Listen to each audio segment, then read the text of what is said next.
Cheers guys, I hope all of you are doing really well, and in this video I want to discuss an anti-aging technique that's a bit experimental. It mostly has anecdotal evidence behind it, but it has a lot of anecdotal evidence behind it, and after using it only a few times I think you will notice for yourself that you're benefiting and it's doing good things to your body.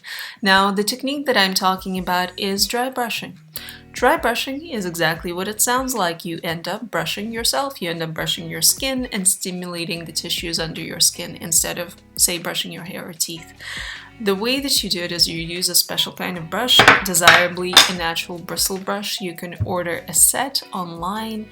Now, the softness of the bristles really depends on the sensitivity of your skin. I would recommend, if you haven't done this before, to start with really soft bristles and then to see if you can go harder.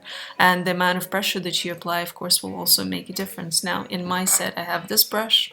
I have this little guy to put it on top of in case I can't reach several areas of my back. I have this for my shoulders and for my hips and other areas, and this one for the neck and for the face, because dry brushing absolutely can and does include the neck and face if you wanted to. Now, why would you do this to yourself? How long does it take? How often should you do it? How often should you do it? How much time do you have? If you can't do it every day, you should do it every day. The amount of time it's going to take will also depend on you, depending on how many sets and repetitions you do. I would say between 5 and 20 minutes a day before you shower. This way the dead cells that are left in your skin can be washed off during the shower, and then you can go ahead and use a natural oil, say like olive oil, to moisturize all of your body or just the sensitive areas of your body like your elbows, your knees, your thighs. And as to how many sets you do, it's really entirely up to you. You want to do enough so that you benefit and you see a real effect, but you don't want to do so many that you'll quit after a couple days because it's just taking too much of your time. Now, as to the benefits, it will, number one, improve your circulation.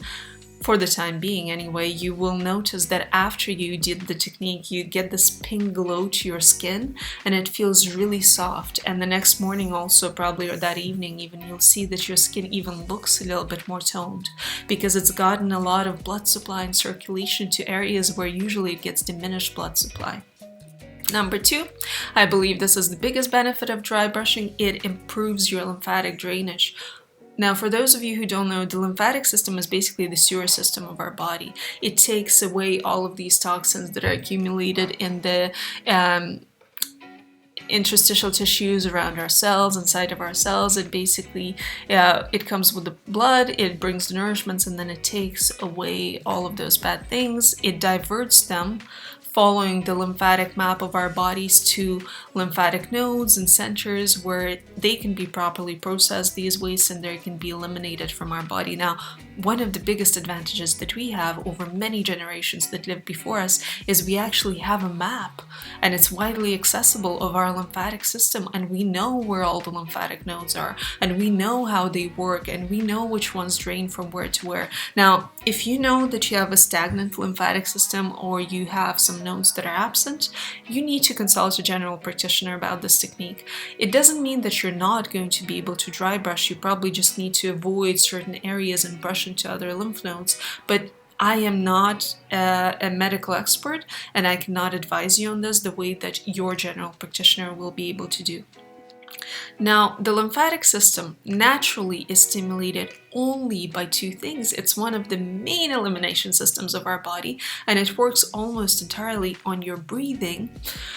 Movement, which directs the toxins out of your body. And the number one movement, literally movement, especially if you jump, if you run, if you dance, if you do any kind of activity, that stimulates like the tidal waves. It makes that pool of water that would naturally be stagnant. It brings life, it brings vigor, it brings vitality into it, and it takes away then all of the toxins and all the wastes that your cells produce, and it helps direct them to those elimination centers. That's why a lot of people will tell you it's really important to be in a positive state of mind. It's really important to eat healthy. It's really important not to live next to a phone tower. But really, exercise, move your body. Whatever you do, keep moving. Because otherwise, like a pool, you will end up getting stagnant. Now, more benefits. It exfoliates your skin if you dry brush, and it's just pampering and invigorating. After you do it, you've taken a little bit of time to bring the attention back to you, to center again, to ground again, to make yourself feel special, to make yourself feel like you deserve to be treated well by you. And there's really no downside to that. Now let's go over the techniques that we can use in order to dry brush our skin and the tissues under it.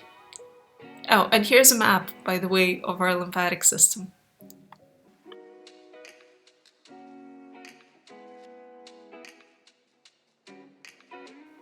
Alright, so when it comes to the face, you generally want to brush from the center towards the perimeter, just like that. And you want to brush from the bottom of the chin, following the natural line of your face towards your ear, and then down the sides, just like that, towards your clavicle bone. Here we go. Good job! When it comes to your arms, you want to start again towards the hands, and you want to brush towards the elbow, and then towards the shoulder. And you want to do it on every side, following between 4 and 10 repetitions depending on what you have the time for. Again, starting at the hands, towards the elbow, towards the shoulder, brushing down towards the chest. And usually we have the biggest processing center in our heart. But we don't want to necessarily always brush everything towards our heart, and the reason for that is it's really hidden under there. There's a lot of layers protecting our heart, and if we're working from the outside in, then what we want to find is a processing center that's closer to our skin, that we can direct our lymphatic fluid to more easily, and that's going to be our solar plexus, that's going to be our groin. So either in small upwards motions or low circular motions, go ahead, cover every area of your skin that you can. Do not forget your back. Move down your face, move towards your solar plexus, and then do it from your ankles up.